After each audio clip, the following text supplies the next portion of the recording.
What's up, everybody? This is Saint Hills. Welcome to Saudade Stories, where I share with you the stories behind the music.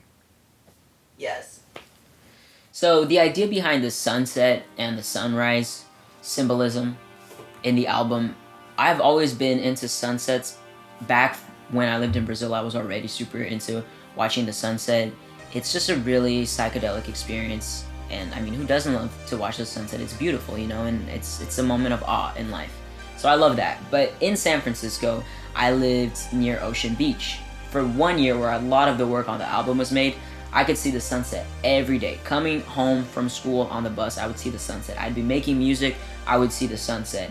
And the sunset in Ocean Beach is so beautiful. There's these rich tones of like navy blue and orange that really looks like somebody just painted the sky. And I just became so in love with that. And because I was writing all of this music while I was seeing this every day, it really became, you know, just like the visual mood for everything that I was making. I learned in one class in college, randomly by mistake, that actually sunsets are historically known for expressing a sense of longing, which I didn't know why, but it made a lot of sense because I felt that way when I was, you know, staring at the sunset.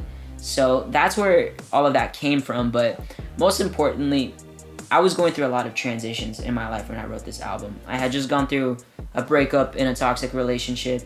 I was transitioning genders physically. I was changing my life from Brazil to America.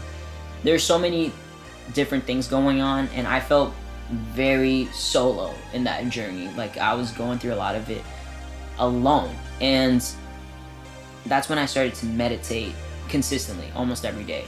And in that solitude, I had to confront a lot of demons, a lot of darkness in my head.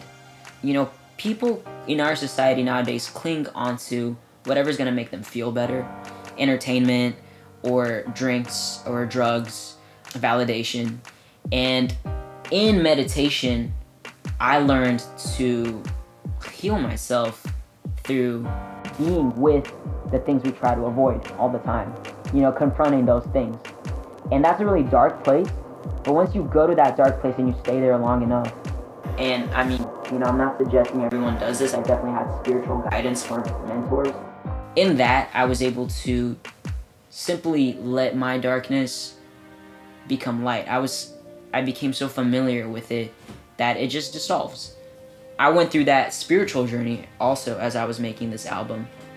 And so it's a lot about letting your darkness become light. And that is the journey from sunset to sunrise.